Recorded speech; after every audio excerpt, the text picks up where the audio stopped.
Bien-aimés dans le Seigneur, nous sommes arrivés dans des temps difficiles. Le temps a passé.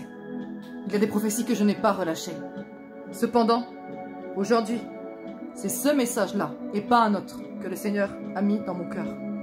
Partage cette vidéo avec un frère, avec une sœur. Je vais être brève. Bien-aimés dans le Seigneur, ce qui s'est passé se répète. L'histoire n'est qu'une répétition d'événements. Nous le savons tous. Regardons ce qui a été fait en Éden. Regardons ce qui a été fait au ciel. Ce qui a été fait au ciel, ce qui se passe aujourd'hui sur terre. Je suis venu ici pour te dire ce soir, la façon dont Satan gagne ton cœur, la façon dont il corrompt ton cœur, c'est par la manipulation. Nous devons certes parler de Jésus, nous devons parler de son amour, oui, mais nous ne devons pas sous-estimer ni méconnaître notre ennemi. Ce serait totalement contre-productif. Satan nous gagne nos âmes. Gagne nos âmes. Comment? Par la manipulation. Je m'explique. Sache que c'est un politicien, c'est un menteur, c'est un manipulateur. Il ne vient que pour voler, égorger, détruire. Il est menteur dès le commencement. Satan est menteur, et ce, dès le commencement. Bien-aimé de Dieu, tout comme il a gagné un tiers des anges au ciel, il nous monte premièrement contre Dieu. Je m'explique. Peut-être que tu as eu une vie difficile. Peut-être que tu regardes le frère, la sœur, ton voisin, ta voisine, et tu te dis, mais mince, j'ai pas autant péché que lui, je n'ai tué personne. Pourquoi? Pourquoi moi? Mais pourquoi moi? Et tu vas avoir cette douleur profonde en cœur, cette douleur qui peut se changer en révolte, parce que Satan et ses anges vont susurrer à tes oreilles. Dieu ne t'aime pas. Dieu t'a abandonné. Dieu t'a renié. Tu es une erreur de la nature. Rejoins-nous. Soumets-toi à nous. Ta vie sera plus simple. Tu n'as pas la force. Tu n'y arriveras pas. Tu es incapable. Tu es incapable.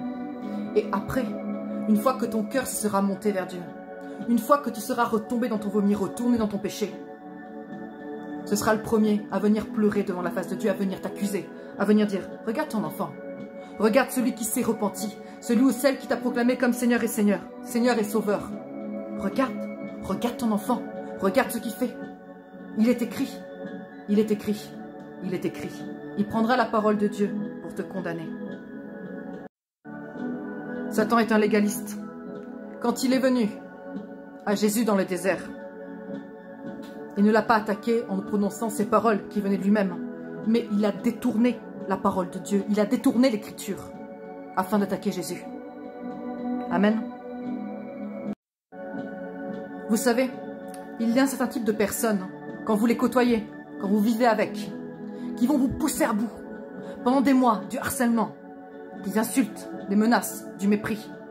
Et le jour où vous osez vous défendre légitimement, vous allez vous retrouver accusé. Vous allez vous retrouver traîné par terre. La personne va se positionner en victime. Satan est pareil. Il va vous faire tomber dans la boue. Et après, venir vous reprocher d'être couvert de cette boue. Et venir le rapporter à Dieu, à ses anges. Pour que vous soyez condamnés. Ce qu'il veut, c'est votre destruction totale. Il veut que vous soyez comme lui.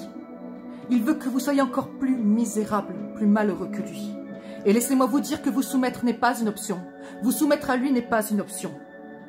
Vous pourriez être tenté pour les personnes qui sont vraiment combattues, les personnes qui ont un appel au ministère surtout.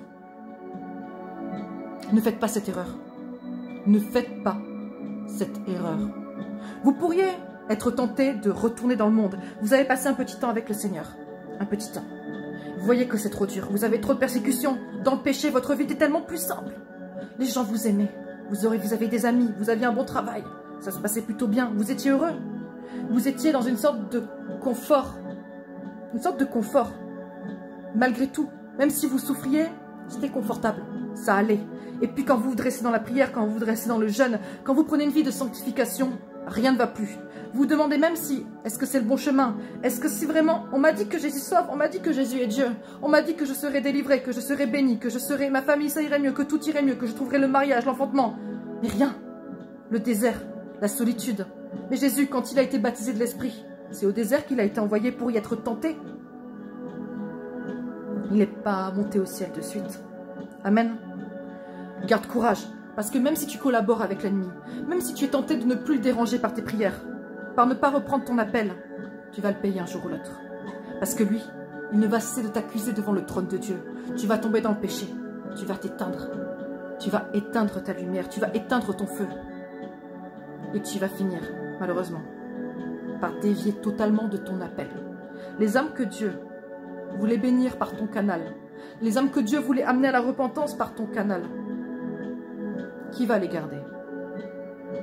Une autre personne, et toi. Tu auras à répondre de tes actes devant le Créateur qui pourra te dire « Hors de moi, mauvais serviteur ». Donc fais très attention à toi. Te soumettre n'est pas une option. Te soumettre n'est même pas une option envisageable. Si tu le fais, tu passeras à côté de tout le plan que Dieu a prévu pour toi. Ne fais pas cette erreur. Le diable ne cherche pas juste à ce que tu sois inoffensif et désactivé. Une fois que tu seras détruit, il voudra te détruire encore plus.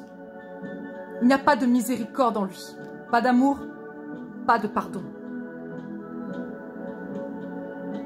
pas de vérité.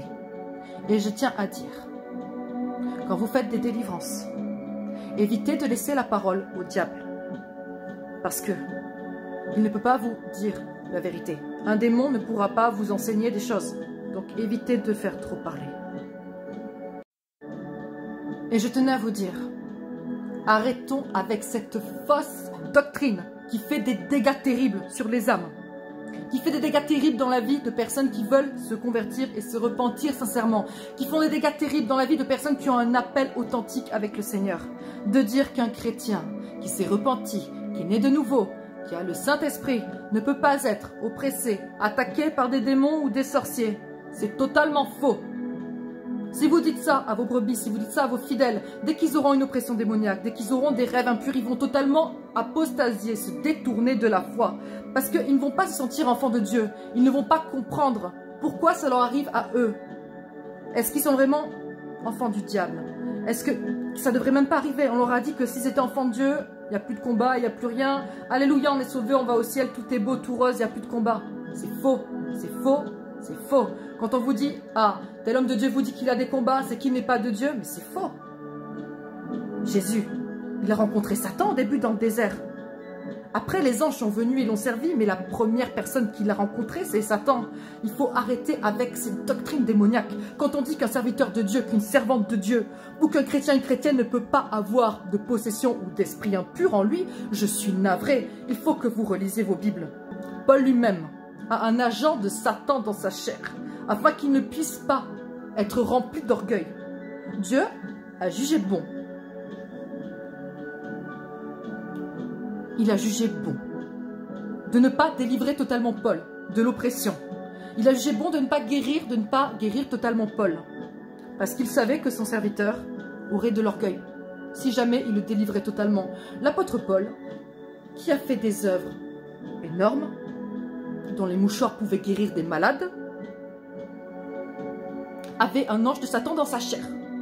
Et toi, qui es-tu pour juger ton frère, ta sœur, qui t'appelle, qui te demande de l'aide la nuit? Et toi, qui es-tu pour juger ton frère, ta sœur, ta brebis, qui a besoin d'aide? Un jeune converti en Christ, une jeune fille, un jeune homme, un pasteur, un chantre, n'importe qui. Cette doctrine est fausse, va amener des âmes à la perdition, va amener des personnes à apostasier, à se décourager. Faites attention. La doctrine de la perte du salut aussi. De la sécurité éternelle du salut aussi. J'en reparlerai encore pour la 30e fois, une autre fois. Amen. Que le Seigneur vous bénisse. Shalom.